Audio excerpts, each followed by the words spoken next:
Hey, did Brian ever tell you our birthday by any chance? You never told me your birthday. Oh yeah. So I don't know. It's weird because how do you twins on Valentine's Day? Look, What? 2/14/78. Two, the second month, right? Two Aquarius. twins on Valentine's Day. Yeah, this is so cool. We're doing this interview now because Aquarius, the sun moves into Aquarius this weekend. So happy birthday. Yeah. Oh, yeah. Thank you. Yeah, you don't need Yeah. a set date when Aquarius is in effect. I feel like it's your birthday. It's that time. Jeez, Yeah, I think we're good. Are you going to leave the house? Yeah. I think Brian's going to leave us. Are we safe? yeah, we're safe. I believe so. All right. Okay. Be nice to her. Watch Oh your yeah, language. yeah. She's gonna be nice to us. All I'm right. gonna get a report on you. Not my wife, not my problem. That's what I say. Yeah, right. Talk to you later. Bye, babe. Thanks. Bye, bye, babe. Bye, babe.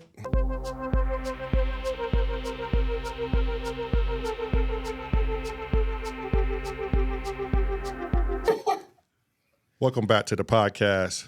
We are here with Deepa. And let me tell you, Deepa is going to go deep on us. I believe so. First off, I don't know how we can start the podcast without sir. Oh, yeah. Wait. I got this one. My lady. Yeah, there you go. That was nice. You like that? I right? like that. Okay. Did we ring the bell already? No, we will say that for later. Oh, okay. knock all that off. Okay. All right. Today we have Deepa. And Deepa, we've got some very curious subscribers. Oh yeah, this is right up their alley. This is going to be right up everyone's alley. Yep. So go ahead, Deepa. Tell us who you are, what you're about, what you do. Enlighten us for the very most part. Okay. Well, thank you for having me. Thank you for being curious. I think one of the most beautiful things that I've seen you guys do on your podcast is ask questions. Oh yeah. I think that's the most important thing that we could be doing right now. So my name is Deepa, and I'm a psychic medium. I primarily focus on reading the energy of the times, like what's happening collectively, what's going on in these stars, what's going on with the planets, and then how that relates and, comes into each person's life and what that looks like. So if somebody were to ask me for a tarot reading, I would tune into their energy, get a feeling of what's going on, start to talk to them about it, and then we would dive deeper using the cards where they could ask questions pretty much about anything that they have going on. Okay. And so if I'm contacting you, what should I expect for my first time? Well, I am absolutely passionate about feeling into and sensing the energies that are going on in your life and in your subtle body energy field. So what I would do before, like let's say we had a reading scheduled for 2 p.m. today or something like that. So around 1 o'clock, I would start to call in my spirit guides. I would start to clear the energy in myself, in my room that I was working in, and in all the tarot decks.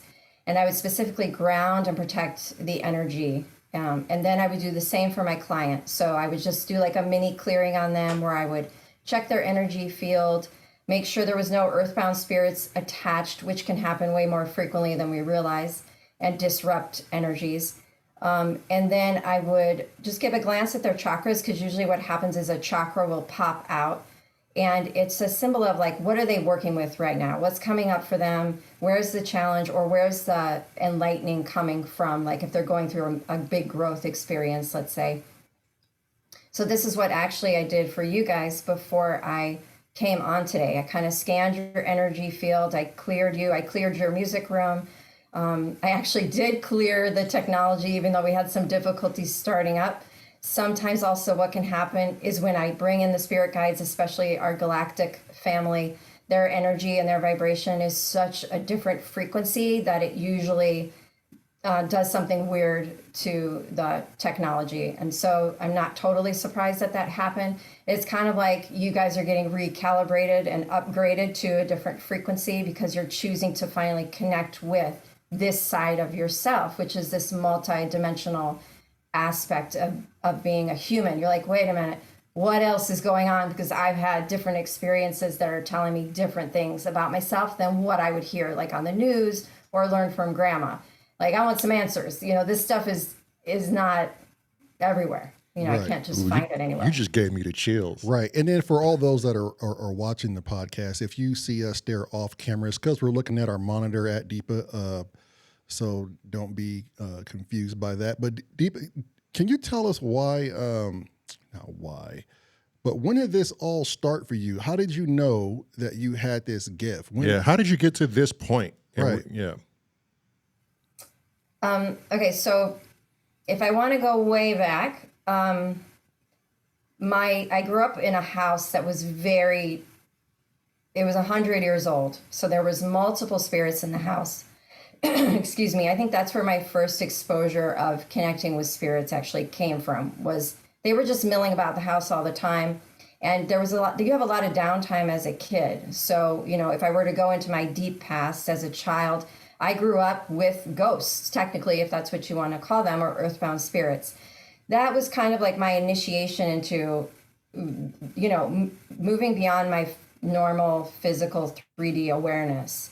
And then when I was 16, my mom, who had just briefly began to understand tarot cards, showed me, how to read tarot cards. So I thought it was cool, something I could do for my friends. And so from that point on, I just learned about them. And for me, it was very natural. So then by the time I graduated from high school, I was like ready to go to college, and I decided to study dance. So simultaneously, while I was learning about myself through movement, I had also decided to go to this massage school to learn energy healing and massage. And that really brought me into the spirit world. I had a lot of experiences that I couldn't explain. I was having really powerful dreams. I was getting visited by earthbound spirits a lot. A lot of the time, I didn't understand it. So I had a lot of fear that I was holding in my body in response to the experiences I was having. Just because, like I said, it's not shown to us as a normal thing. And so it gets like shoved in this closet, so to speak, that, labeled witchcraft or labeled unknown or mysterious, and therefore it's wrong. And that's where we go wrong. Like, these closets we shove things into really keep us from truths that are meant to help us grow and evolve as humans at this time. Like, this is our ancestry and our heritage, and these stories have made us who we are today. So, as I went through dance, I went through massage school, that was all fine. I studied Reiki, all that.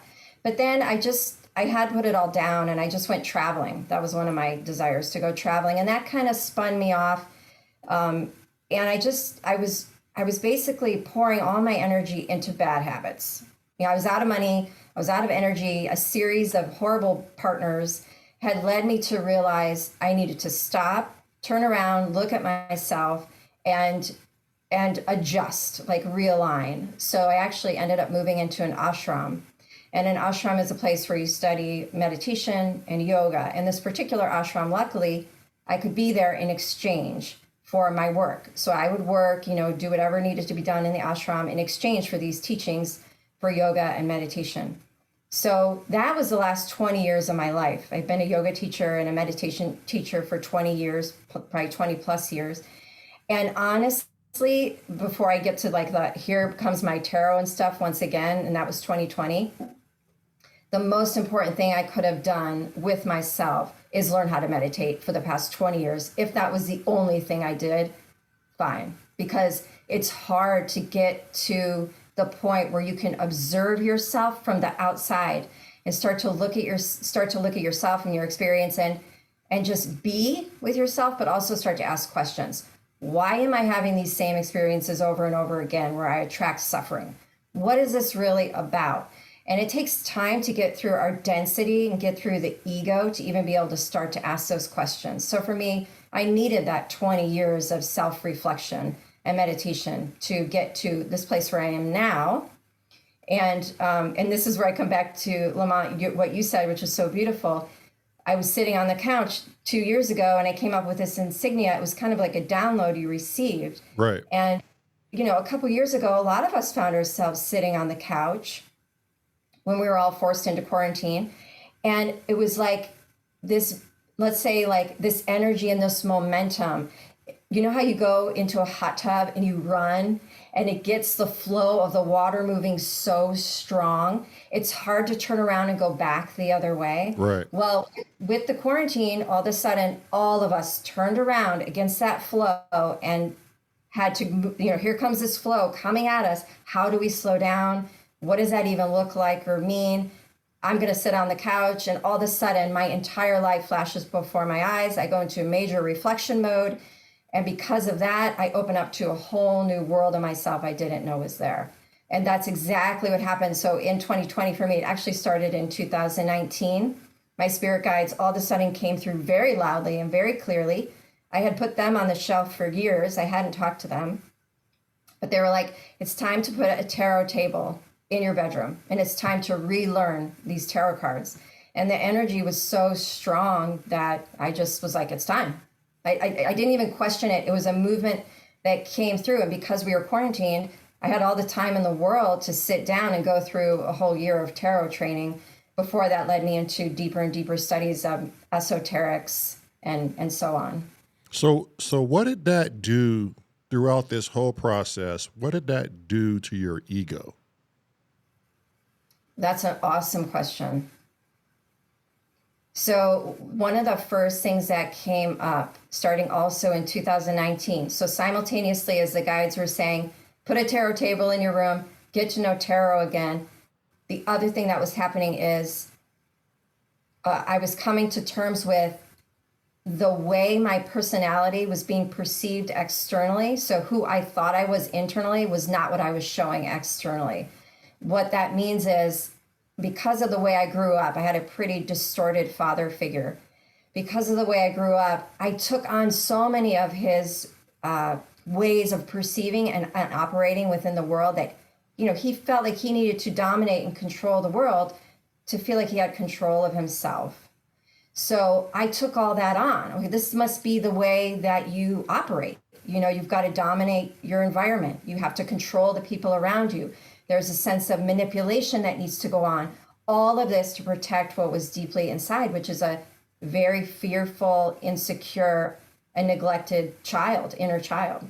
So all these things that we take on as part of our personality and becomes our ego is really a distorted part of the ego. The ego is a perfectly natural, healthy thing to have. Once it gets distorted, however, or too heavily reliant on the shadow aspect of ourselves without being checked, that's when we tend to act in ways that aren't of our highest or truest nature.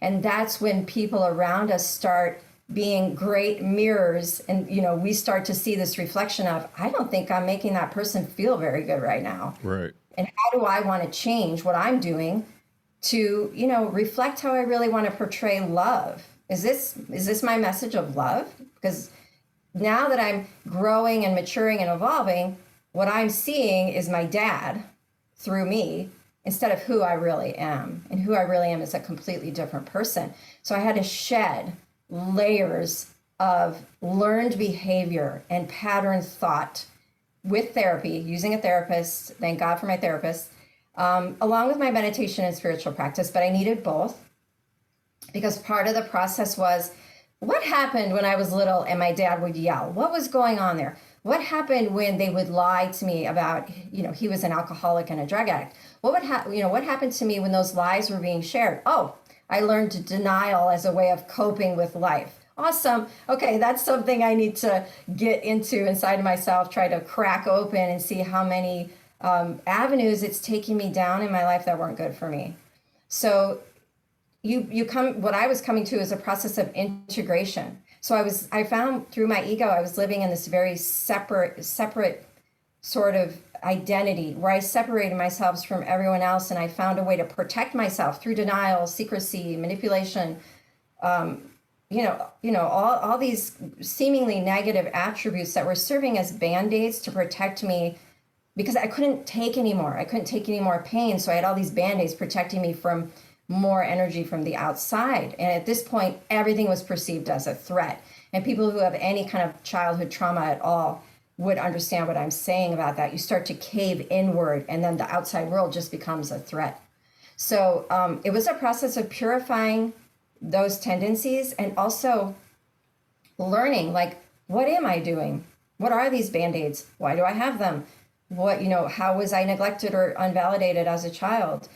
And then expressing all those feelings in a healthy way now so I could bring those feelings into love. And that is what finally brought me to a place of wholeness.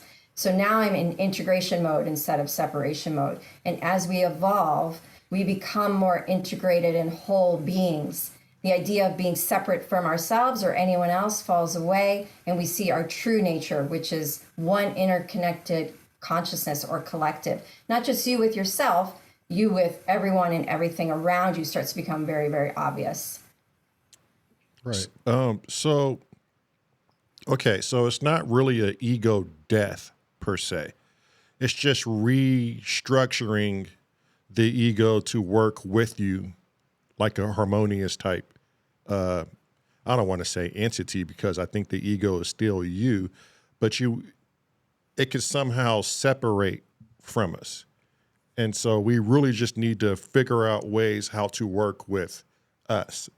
Will determine how to work out your ego per se. Yeah. But Yeah. I kind of feel like there's some sort of sorcery or witchcraft that is being casted on us throughout our daily lives.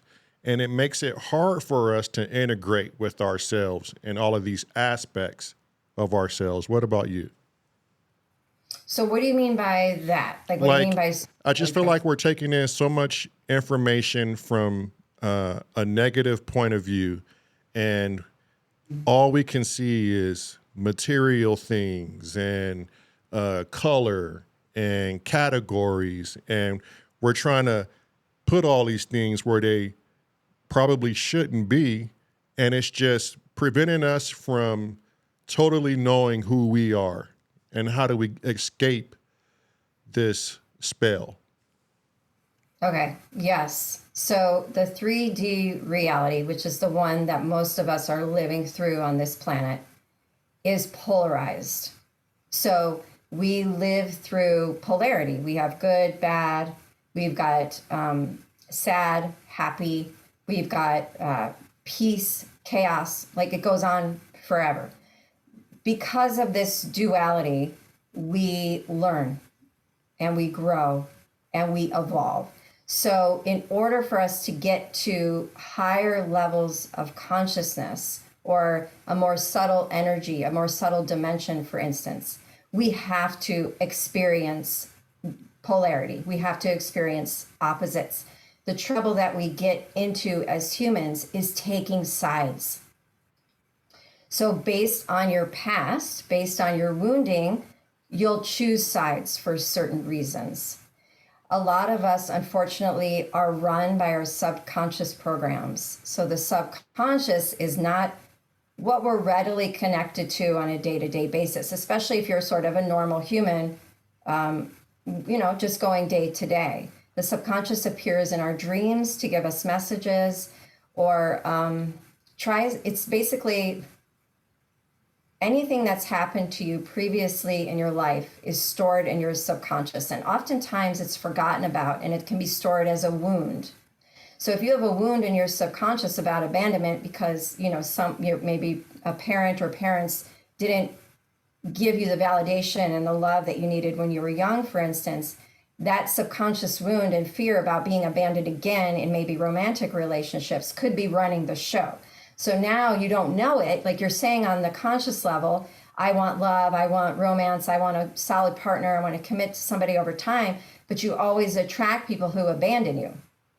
This is subconscious programming. So we're casting the spell on ourselves then. So yeah, and so you're right in saying you have to turn around and look at yourself, look at your wounds, and not be afraid to dive into your subconscious, which is like your shadow side. dive in there and see if your shadow's running the show. So we all have shadow and light aspects of our nature. This is totally natural. What ends up happening is the shadow, at times, if we're not in check with ourselves and our ego, can take over. And so that's what was happening with me when I found myself acting in ways that weren't aligned with my true nature. I was seeing these wounds running the show and not who I truly was. So what you can do is say, okay, I'm aware that I have information stored in my subconscious that's probably running the show. I want to start to get really clear on what it is. What is that? What's running the show? Ask. So this is what brings me to one of the things I wanted to share today. None of us are alone, ever. And that's just not in a normal human sense, like there's people all around us, yes. But in a multidimensional way, in other dimensions, we have many spirits around us, ancestors, loved ones, spirit guides, angels, star family, you name it. We have families and multiple people around us at all times. One of the ways that I found to get to my own, the truth of my own stuff is to ask for help from these beings. They want to help, but they can't help unless you actually ask them because of our free will. It's like we have a free will contract to be able to choose what we want in this earth, in this dimension. The only time you don't really have free will, but you think you do, is when your subconscious is actually running the program. So you might be making a choice where you think, oh, I consciously choose blah, but you don't realize you have a subconscious program in the background making you choose blah. So when you really would have chosen something else instead. So ask for help. So before I go to bed at night, I say to my angels, I want to know what subconscious programming inside of me needs vet with love and understanding and clarity at this time. Please show me in my dreams. And I want to wake up remembering that dream. And be very clear. I feel like we just don't ask for help. And we can be asking for help constantly. I use my guides throughout my day all the time. How do we put ourselves in receptive mode? How would you start that so you can, stop the asking and just start receiving the message? And then how do you know you're actually Receiving it. Yeah, that's a good question. Okay, so there's two parts there. So how do you open up to be receptive? And then how do you know you're getting the message? Is those the two parts? Correct. Okay. Okay, so this brings me back to meditation. So if we can take about 15 minutes a day and connect through our breath through to source. So when we connect to meditation, we're choosing to plug in and connect with what we truly are, which is source consciousness or God or Shiva. To me, it's all the same. So you can use any word you want that makes you feel good or comfortable, makes you feel in alignment with what you believe. So you sit down, you say, I'm going to do this every morning before I even eat breakfast, 15 minutes. I'm just going to focus on my breath flow. When that happens, your mind is going to start to go because this is that whirlpool energy. We've got the motor running. We've had the motor running for 30, 40, so many years. You can't just shut it off. And the idea is not to shut it off. The idea is step back while you're meditating and observe what the mind is doing. Focus on your breath, and that will help you connect into a deeper part of your true nature. Through this process of daily meditation, you're going to get more sensitive. So as you get more sensitive, you're going to start to open up to receive. So I heard it have said before, praying is talking to God and meditating is listening. So if you want to practice receiving, practice getting quiet. What do you mean by more sensitive? So Lamar was asking, how can we open up to receive? So when you decide to stop talking and you turn around and you sit down and you say, I'm going to face myself right now. I'm going to focus on my breath. I'm just going to be. I'm not going to do anything. I'm just going to be. You really are facing yourself in that moment. All your stuff comes up. Your mind starts to go crazy. It's like shining a light in a closet you've never opened and seeing how much stuff is stuffed inside of it. Like, whoa, that's what happens when you first sit down to meditate. You turn the light on, that's the meditation, and you're like, oh, it just feels like an overwhelm of information, of ideas, of fears, of Why am I sitting here? I really should be doing something. Whatever it might be, you get basically bombarded by your mind. That's where it starts. And then as you practice a little bit every day, that starts to quiet down a little bit. You start to sort of merge with your breath more, and that starts to take over. And then you start to expand the spaces of time where it's just peaceful and quiet. And then the talking from your mind will become less, and the quiet will become more expansive and bigger. And through that process, you become more sensitive energetically to different energies and messages around you. So you're training yourself how to receive, because if you think of a normal person in a day-to-day mundane life, they are doing, they are talking, they are acting, they are, probably being responsible adults. There's a lot of doership in it, but when you choose to sit down, you choose to be with yourself. So when you do that, your energy just becomes more subtle, more receptive, and it stops. There's not so much action. It's not so action orientated. So you become more sensitive. So you're able to then receive more subtle messages or become more aware of your true nature, which is not going to be screaming at you like your mind does. It's quiet. Like when I talk to my spirit guides, for instance, or my higher self, and I ask questions, I have to make sure I'm really quiet to be able to receive the messages. So as far as like, how do we know we're getting the information that we're getting? You're going to start to see synchronicities. So for instance,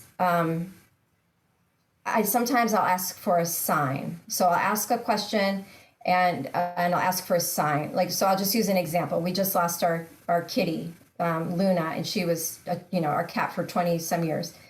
And she just passed over, and I said, Luna, please show me a sign that you've made it to the other side safely.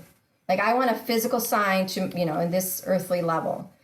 And later that day, sometimes it takes 1 to 3 days to show up. Later that day, though, that same day, my daughter came home, and she had made a cat out of origami, a cat face, and it was white. And it just was this symbol, and Luna was black.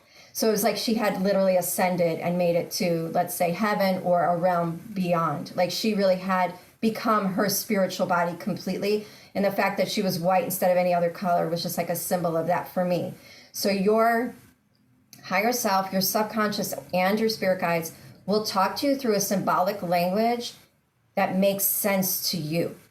So if for you, Lamont, red means anger, let's say, when they need to give you a message having to do with maybe you're holding anger about something, for instance, maybe something will show up for you in red. That's a really generic example. It's just they're going to speak to you in the way that you understand the world through symbols, colors, feelings, sensations, and you'll start to see synchronicities like, gosh, this is the third time today I've seen 111. What is that about? Well, what are you thinking every time you see 111? What's going on? What shows up? Maybe it just means you're in alignment, everything's going as it should be. So, or you're being watched over, you're protected. So you have to kind of learn to decode the messages that your higher self, your subconscious, and your spirit guides deliver to you. And through that, you can start to piece together these aspects of yourself you're learning about that have to, do with your evolution and your journey as you grow spiritually. Did that answer? It did. It did. Can you receive can you receive messages without meditating? Have you heard anything outside of meditating where one would receive messages? And for the last comment was, if I'm getting you correct, don't fight the mind or the thoughts. Let them happen, but always come back and say, okay, I have these thoughts. Now let's recenter and start again. And over a course of time, just keep, repetitious, just meditate. Yeah, in the process, so I'll just tell you how to meditate really quickly, but you did just say it. So you sit down, you bring your focus to your breath, and we try to focus on the space between the breath. So if you want to use a mantra, for instance, a really popular mantra is hum, sa. So hum is the inhale. Sa is the exhale. And as you sit, you'll just do a natural breath. You're not changing your breath at all. That would be a pranayama practice, which is also fine, but this is meditation. So it's a natural breath. hum on the inhale, and you can kind of say it quietly. It's good to say it in the heart or even the throat. So you would say hum on the inhale and then sa on the exhale. But there's a little space between the inhale and the exhale, and a little space between the exhale and the inhale. And that's known to be the doorway to enlightenment or the doorway to realization. It's this pause, but it's not a pause, right? Because you're either descending into the exhale or ascending into the inhale. But there's a space. And in that space is where consciousness arrives. It's where it lives, really. And we're getting in touch with it by just observing it in our breath. So you're busy doing hum sa, you're focusing on the space between the breath. The mantra hum sa helps keep your mind focused, but all of a sudden you're thinking about your grocery list. So as soon as you realize you've gotten like 2 aisles in the grocery store, you just bring your attention back to your breath and you start again with your hum sa, with your space between the breath. So as many times as you need to, keep anchoring your attention in the meditation process. So if you want to, let's say, meditate during the day while you're cutting carrots in the kitchen for dinner, just think about cutting the carrots. Do not think about walking the dog later. Just think about the carrots. That's a really good way to start to train yourself in a lived experience. Like you can train your mind to be clear and focused while you're doing activities. Like for instance, while I'm cleaning the house, I'm always saying mantra.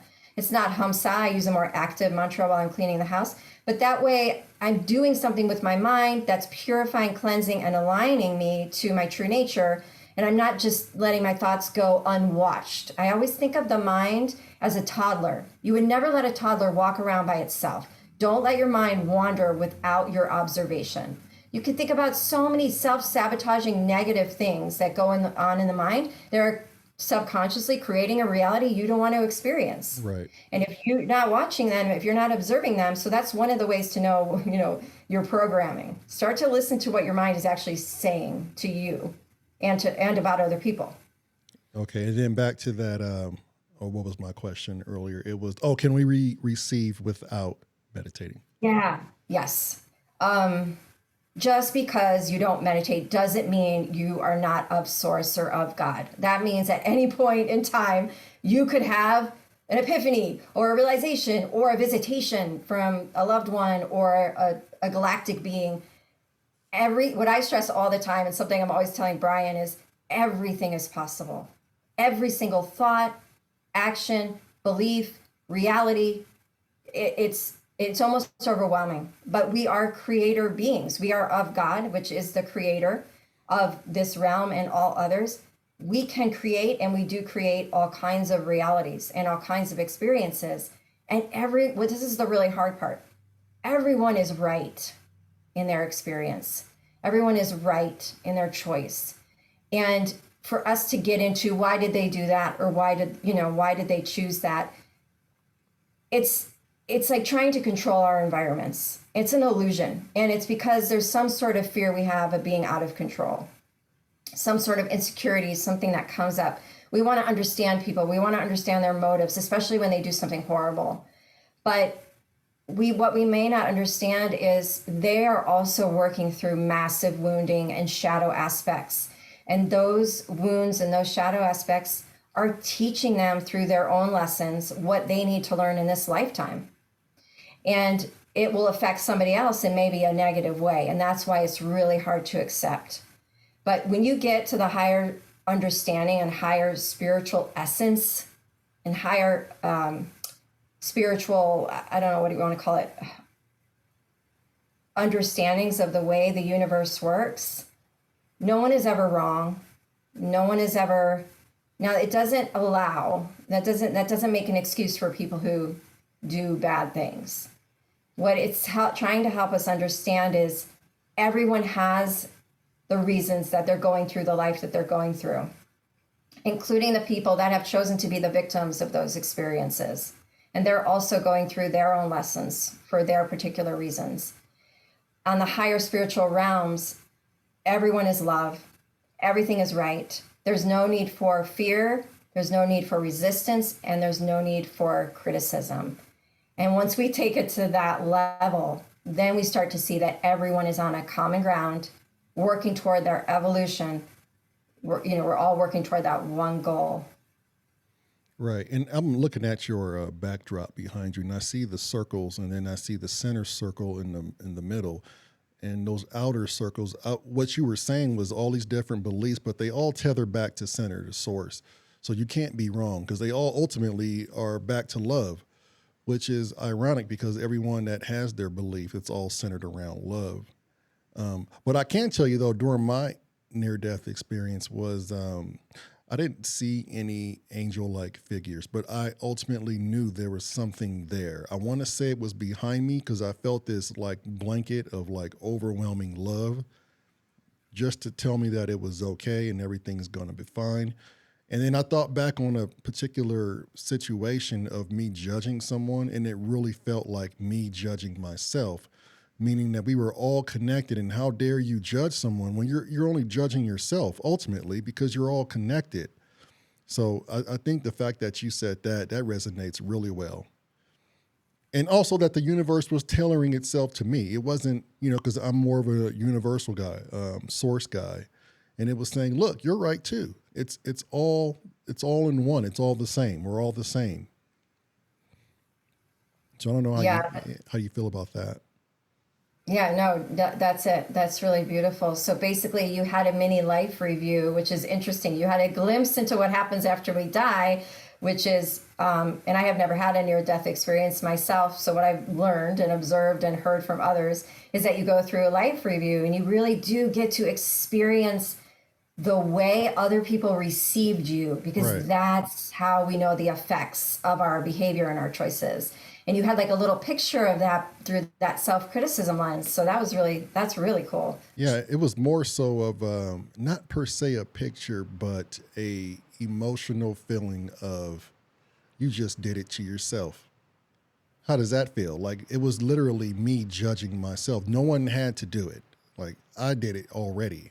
And it was so understanding of that, just so that it was, the expressions were like, you finally got it. You see what you're doing to yourself. I don't hold any or casting any judgment on you. Yeah, I accept you and love you the way you are. It's perfect to feel that and do that.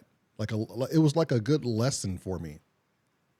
Yeah, that is so beautiful because you got so much content for your own evolution out of that experience that you had. Right. And you're right. When we judge others, we're judging ourselves. We're creating separatism. We're not creating integration. So in that moment, you had an experience of integration. Oh, we're connected. I'm actually judging myself when I project out onto you. I'm pulling myself away from you. That's separatism. That isn't in the well, I don't want to say that isn't of love, because everything literally is created from love and will go back to love. And we are living in love. I actually just posted this on Instagram yesterday. I did a mini post, which I post readings for the energy and tarot readings on the Instagram page, probably like every other day or every few days. I post things on there, and I talked about this specifically. What is your Instagram, by the way? It is at Let's Evolve Together Tarot. Okay. Since we're on this life and death, let me ask you, what do you think happens after this third dimensional avatar dies off? Okay, I'm gonna just go in. Okay, so I'm actually connecting with my spirit guides. So what they're showing me is right at the moment of death, there's like a beam of light that it looks like it's being anchored and tethered to your heart chakra. So when they're showing me this, I'm not thinking that before death happened, I was not anchored or tethered to this light beam. It feels like so what they're showing me now is they're drawing the energy or the soul, or let's say the spirit, out of the physical body through this tethering or through this anchoring through the heart chakra. So the spirit leaves the body, and also we are known to leave in our Merkaba, which is the symbol that you see behind me, or what's known as a Merkaba. And this is like our astral vehicle or our car for our spirit body. So when we astral travel, we do that in the Merkaba, and when we leave our bodies. So this is our astral car. So basically what they're showing me is the drawing of the spirit out of the body. And so that what they're saying now is the first thing that you experience is a welcoming home. So no matter which way you died, no matter which way you left your body, you are being welcomed home. That includes suicide. So like you said, there's no judgment. Once you are in that realm and in that consciousness, there is only love. And so it's not like all of a sudden you're being judged because you chose a doorway out. So the first thing that happens is you're being welcomed home. You're being brought into the fabric of consciousness is kind of like what they're showing me. You're being brought into love. It's almost like all of your ancestors holding you in a warm embrace, which is kind of like what you expressed, Lamar, with the love all around you at that moment. Okay, they're saying that there's actually time before you go through your life review. And it feels to me like there's space for you to have a recognition of where you're at now. So it feels to me like, okay, I'm not human anymore. I'm now in the spirit body. So did you have an experience like that, Lamar? Yeah. So, I mean, I kind of went from a dream and I went instantly to this void, and the void became space. And instantly, I knew I was out of my body. I knew I had passed. And then it took a while to get accustomed to this spiritual body. I didn't have these like hands or feet, but I could look down and go, oh, let me look at my hands and feet. They weren't really there, but I was aware of a body. Now, I don't know if that's just because of my soul was left in the imprint of the physical body, and that's something that we take on for a small time. But I could perceive myself in a 360 manner. Like it wasn't just you look straight and your peripherals are like now how they're blocked off. It was all circumference, all like 360 degree perception of everything. Because I was it. I was everything. And so when you say that we had that brief moment of time, yeah, I had moment to at least get all my thoughts down, down packed, like, okay, I'm outside a body. I know I'm passed away. I'm not dead, which is weird because I'm having this conversation with myself. And it's like, I didn't know that there was a me inside of me. I don't know how to explain that, but it was just so bizarre. And then it was like, okay, now that you're out of your body, look what you did. And then how come you didn't do, it wasn't me really saying it. I guess it was, but it was like, Lamar, how come you didn't do that?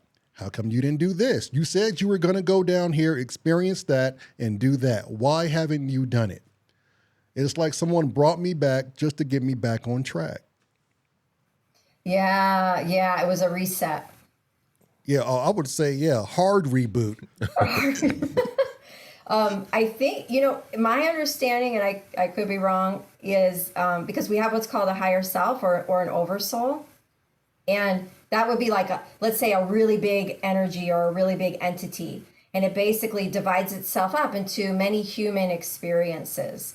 So one oversoul can have like, I don't know, 50, 60, 80 human beings running around, living out its experiences and its purposes for the purpose of, evolutionary growth and experiencing itself through all these different forms.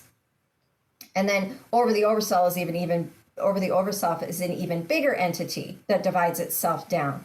So I think to me, it sounds like when you met that being, it could have been your higher self or your oversoul.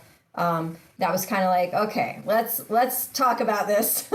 You're rehashing over coffee like you would a friend after a night at the club. Right. So what I'm finding, like with a lot of these experiences, is there's so much mirroring going on. It's so similar to the way that things are operating in our earthly life now. It's not that different, but it's on a different dimension. It's like a more subtle dimension. It's pure energy. So that's why you were able to see all around you instead of like being blocked peripherally, Can your guardians tell us,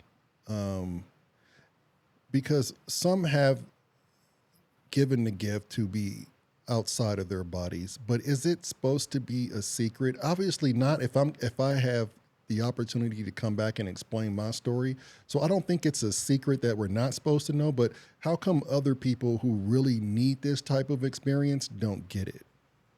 Because I feel like I was just a run-of-the-mill, average Joe Joe Blow guy. Like, why would it, give me this insight? Yeah, because all the insights are such a gift. So I understand wanting that for the rest of humanity. Like, I Right. get that.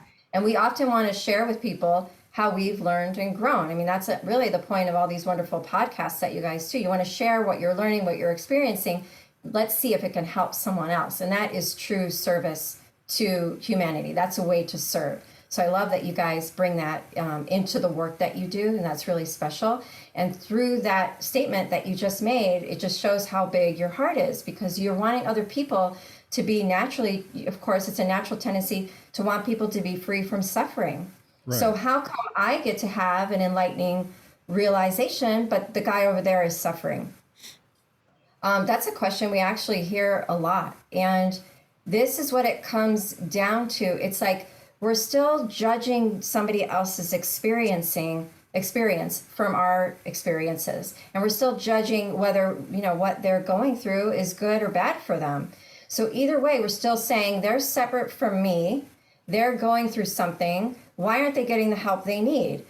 Now, spirit, if you just, trust and place all our hands in spirit and source, they're exactly where they need to be at the exact time. Yeah. And there's a trust there that happens too. They're getting their lesson is what you're saying. So you can't interfere with, because that's where they need to be right now.